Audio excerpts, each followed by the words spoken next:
차기 지도자로 내정이 돼 있다는 후추나가 아닐까? 리상포 국방부장 그리고 그 전임 국방부장이었던 웨이펑어까지 다 문제가 돼서 잡혀갔었거든요. 현재 중국의 인민해방군 수뇌부에는 여러 문제가 있다. 이건 틀림없다고 봐야 되겠죠. 당장 9월 3일 승전절에 시진핑 주석이 수만 명의 병력을 앞에 놓고 사열을 할 텐데 시진핑 주석이 사실상 실각했지만 꼭두각시로 나와서 거기서 사열을 했다. 뭐 이렇게 해방군의 민심이 흉흉하지 않을까? 뭐 이런 의문들도 가질 수 있는 거고요.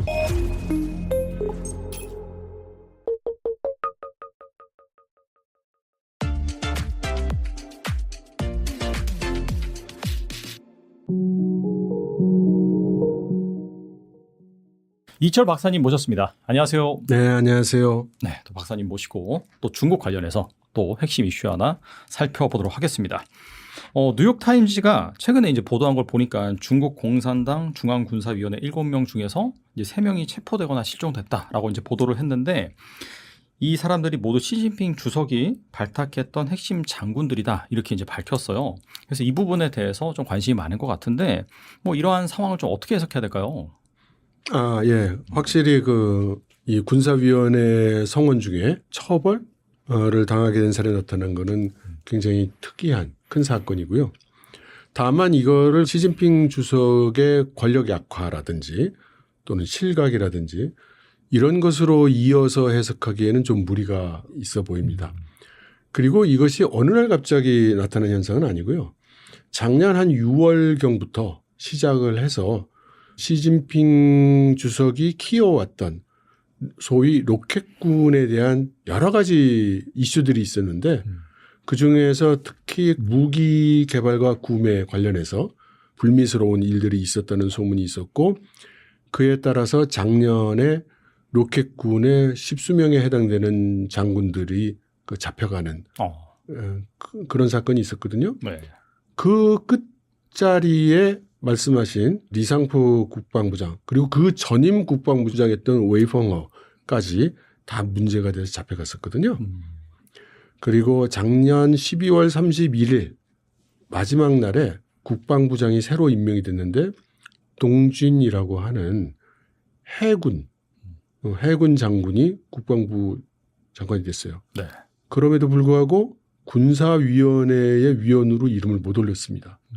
그래서 이것은 임시 조치로 해석되는 것이고요. 따라서 지금 현재 중국의 인민해방군 수뇌부에는 여러 문제가 있다.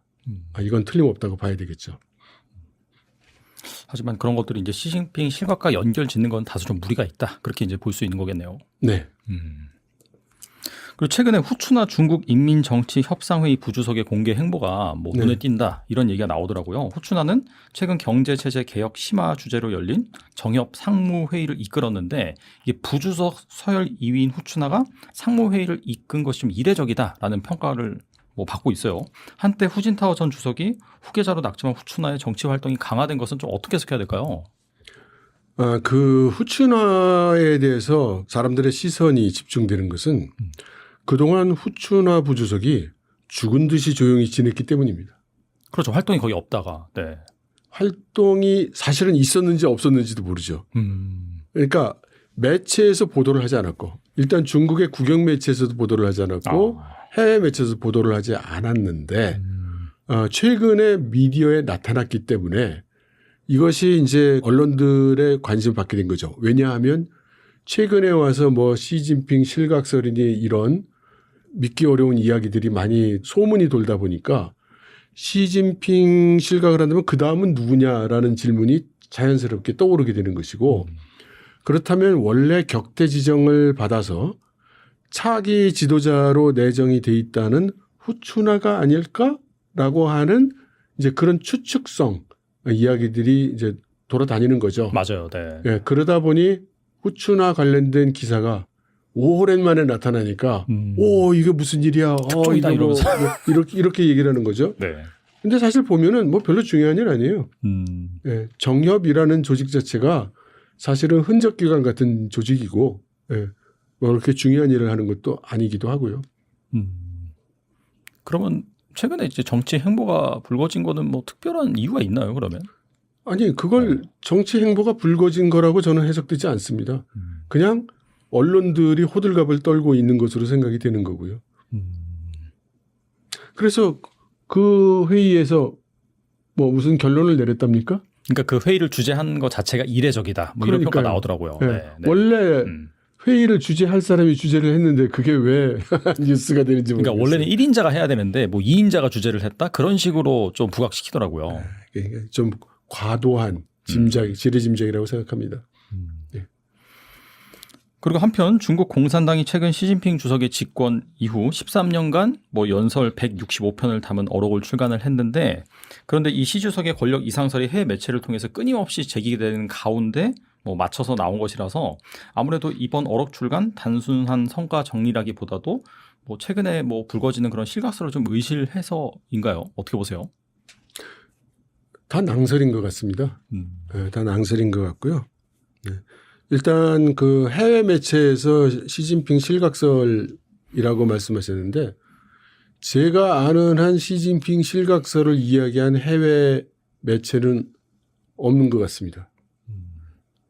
말씀하신 건 아마 이런저런 유튜브 채널들이 그런 이야기를 떠드는 데가 있죠. 근데 저는 별로 그 신빙성이 있는 그런 내용이라고 생각하지 않습니다. 당장 9월 3일 그 승전절에 시진핑 주석이 수만 명의 병력을 앞에 놓고 사열을 할 텐데 그럼 그 사람들은 그걸 어떻게 해설할지 모르겠네요. 뭐 시진핑 주석이 사실상 실각했지만 꼭두각시로 나와서 거기서 사열을 했다 뭐 이렇게 또 이야기를 둘러댈지 모르겠습니다만 저는 그 시진핑 실각설은 근거를 찾기가 좀 어렵다고 생각합니다. 그런 것 같아요. 9월 3일 날 이제 어떻게 하는지 보고 실제 실각이 되는지 안 되는지 알 수가 있다. 뭐 그런 식으로 해석하는 것 같더라고요. 보니까. 예. 그리고 지난 16, 17일 베이징 천안문 광장에서 항일 전쟁 승리 80주년 기념식 리허설이 열렸는데 신형 전차와 해군의 수중 무인 체계가 처음 공개돼서 주목을 받았는데요. 다음 달 3일 전승정 열병식을 앞두고 중국이 최신 무기와 잠수정을 잇따라 내세우면서 전력을 과시하고 있는데 이를 단순한 체제 선전으로 봐야 될지 아니면 실제로 이 전쟁을 대비한 움직임이라고 봐야 될지 어떻게 보시나요? 일단 제일 큰 목적은 그 둘 다가 아닐 겁니다. 제일 큰 목적은 아까 말씀드렸듯이 작년에 그 로켓군의 일련의 그 불미스러운 상황이 있었고 네네. 로켓군 장성들이 다수가 체포되는 그런 일도 있었잖아요. 그러면 당연히 지금 로켓군 괜찮은 거야? 이런 의문이 떠오르고 그럼 당연히 그 잡혀간 이유가 군수 관련한 부정, 신무기 개발에 대한 문제라고 지금 다 이렇게 이야기가 돌고 있는데 그러면 인민해방군이 개발했다는 무기는 제대로 개발이 된 거야? 그 무기들은 제대로 나온 거야? 품질에는 문제가 없어? 기능에 문제가 없는 거야? 이런 의구심들이 당연히 일어나지 않습니까? 그렇죠. 그리고 해방군의 그 민심이 흉흉하지 않을까? 뭐 이런 의문들도 가질 수 있는 거고요. 그러니까 시진핑 주석 입장에서는 그러한 의문들을 일소할 필요가 있죠. 그래서 대규모로 9월 3일 전승절 군사 퍼레이드를 보이면서 새로운 무기도 많이 보여주고 우리가 지금 개발해온 무기에 신무기 문제없다. 그리고 우리 인민해방군 문제없다. 우리 인민해방군 싸울 준비가 되어 있어. 그리고 해방군은 나에게 충성하고 있어. 이런 것들을 이제 보여줄 정치적 필요성이 있는 거겠죠. 한간에서 나오는 그런 뭐 루머 이런 것들을 잠재우기 위한 그런 액션이라고 볼 수도 있겠네요. 그러면. 예, 아마 그런 루머가 시진핑 주석한테 중요하기보다는 중국 내부의 여론, 중국 내부의 의구심들을 일소할 필요가 그것이 가장 우선이겠죠. 그러니까 그런 얘기들이 계속해서 나오니까 중국 내부에서도 뭔가 이상한데? 라는 그런 부분을 불식시키기 위한 그런 뭐 액션이다. 그렇게 보는 건가요? 그러면? 그러니까 그 말씀이 맞는데 원인 결과 관계를 외부에서 그렇게 얘기하니까 내부가 거기에 대한 의구심을 가질 것이다 라는 그 부분이 그 원인의 인과관계가 그렇게 성립된다고 보지 않습니다. 그러면은 그냥 로켓군 이거는 그냥 원래 팩트니까 그런 부분에 대해서 뭐 네. 내부의 그런 의구심을 불식시키기 위함이다. 그렇게 정리하면 될까요? 네. 그리고 트럼프 대통령은 시진핑과의 통화로 자신이 재임하는 동안에는 뭐 중국이 대만을 침공하지 않을 것이다라는 약속을 받았다. 이제 네. 그렇게 밝혔는데요. 반면 중국 외교 당국은 별다른 입장을 내놓지 않고 있어서 과연 중국이 이 미국의 입장을 뒤로 하고 대만 침공을 고수할 수 있을까요? 어떻게 보세요? 미국의 입장이라기보다 시진핑 주석이 그런 발언을 했을까 안 했을까 이렇게 생각해 본다면 안 했다면 중국 정부가 그런 식으로 얘기하지는 않았을 겁니다. 안 했다 우린 이렇게 얘기할 거예요. 근데 그렇게 얘기하지 않고 이것은 대만 문제는 우리 내부 문제다 이렇게 얘기를 했거든요. 그것은 아마도 시진핑 주석이 정말로 그렇게 말을 했을 가능성을 시사한다고 봅니다. 하지만 문맥이 중요한 거죠. 무슨 얘기를 어떻게 하다가 그 발언이 나왔는지를 모르는데 그 문장만 딱 따가지고 내가 대통령으로 있으면 시진핑 주석이 대만을 공격하지 않는다고 해서 이 부분만 딱 따가지고 해석할 수는 없다고 봐요. 그러면 예를 들어 트럼프 대통령이 한 연임을 한 번 더 하면 지금 미국 헌법상으로 못하는 걸로 알고는 있습니다만 네네. 만일에 그런 일이 발생한다면 그러면 중국 공산당은 트럼프 씨가 또 대통령을 하니까 우리는 대만 공격 못하겠네 이럴 거라는 뜻일까요? 그러니까 이것도 앞뒤 상황과 문맥을 파악해야 정확한 해석이 가능할 것 같습니다. 뭐 애매하네요. 결론은 그러면은 뭐 무조건 안 한다도 아니고 뭐 한다도 아니고 예, 여지를 좀 남겨놨다 이렇게 볼 수 있는 거겠네요. 그러면 그렇죠. 그러니까 우리가 그 궁금해야 될 부분은 어떤 상황에서 어떤 문맥으로 어떤 논리에서 그런 말이 나왔을 가능성이 있을까라는 거를 우리가 분석하는 것이 더 중요하다고 생각합니다. 그리고 중국은 푸제남에 전자식 캐터펄트를 장착했다고 대대적으로 홍보했지만 정작 CCTV에 방영된 뉴스에선 실제 이륙 장면이 없이 그림자 화면만 내보였거든요. 핵 추진도 아닌 함선에서 과연 전자식 캐터펄트가 제대로 작동할 수 있을지 보여주기식 선전이다라는 그런 비판이 있는데 이거 어떻게 보시나요? 진실은 알기 어렵죠. 그런데 푸제남의 캐터펄트가 올라가기 전에 그 전에 그 중국이 만든 우리로 치면은 독도함 같은 강습함에 전자식 캐터펄트가 먼저 장착이 됐었습니다. 근데 그 캐터펄트는 용량이 그렇게 큰 게 아니었고 소위 드론, 무인기를 발사하는 그런 캐터펄트로 알려졌어요. 그리고 푸제남에 올라가 있는 캐터펄트가 한 대가 아니에요. 캐터펄트가 3대인가 올라갔습니다. 그러면 에너지 소모가 굉장히 큰 거기 때문에 캐터펄트가 제대로 할 수 있겠냐는 의문이 드는 건 뭐 당연합니다. 그래서 저는 어떻게 생각하느냐면 그러면 실제로 동작하지 않는 캐터펄트를 무려 3개나 항공모함에 장착을 하고 다닐 이유가 있는가? 그걸 뭐 3개씩이나 다느냐? 그런 생각이 들고요.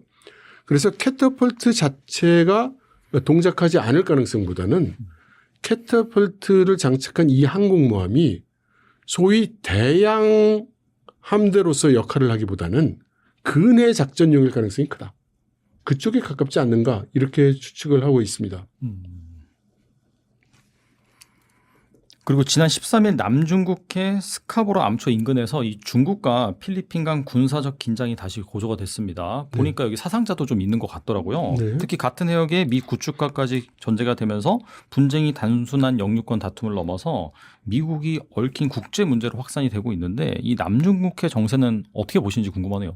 남중국해 문제는 뭐 어제 오늘의 이야기는 아니고 중국은 이제 소위 내해화를 주장하면서 자기네 영토고 자기네 영해라는 입장인 거죠. 그리고 그것을 가랑비에 옷 젖듯이 조금씩 주장해서 지금은 아주 노골적으로 자기네들 영해라고 주장하고 있는 중이죠. 게다가 미국 구축함에 대해서 뭐라고 발표를 했냐면 인민해방군이 미국 구축함을 몰아냈다라고 발표를 했거든요. 그런데 거기에 대해서 미국 쪽에서 반박하는 성명이 나오지 않았어요. 그러니까 실제로도 아마 밀려났을 가능성이 크다는 시사죠. 이것은 남중국해의 상황이 지금 그렇게 심상치 않다는 것을 의미하는 거라고 봅니다. 점점 더 백열화되고 있고 전쟁의 기운이 상승하고 있다고 봐야 되겠죠. 그러면은 뭐 타이완 외에도 다른 그런 뭐 필리핀이라든지 그런 영유권 다툼을 벌이고 있는 나라와도 충돌할 수 있는 가능성은 열어놔야 되나요? 네. 러우 전쟁 이후에는 약간 동북아 뭐 내지는 동남아 이쪽에서도 분쟁이 발생할 가능성이 있겠네요. 그러면. 그렇죠. 그래서 트럼프 대통령 입장에서는 빨리 우크라이나 전쟁을 종식시켜야 그 역량을 중국에 대비할 수가 있겠죠. 사실 뭐 최근에서도 보니까 그냥 휴전이 아니라 아예 종전으로 간다는 그 푸틴의 요구가 많이 반영이 됐다라고 하는데 네. 그게 단순히 뭐 트럼프가 푸틴을 좋아해서 그런 브로맨스 그런 분위기가 아니라 빨리 이 러시아 이슈를 정리를 해야지 예. 이 중국에 집중할 수 있으니까 네. 그런 일련의 과정이다 이렇게 보면 되겠네요. 네. 그러면은 뭐 임기 중에 마찰이 있을 수도 있겠네요, 진짜. 네.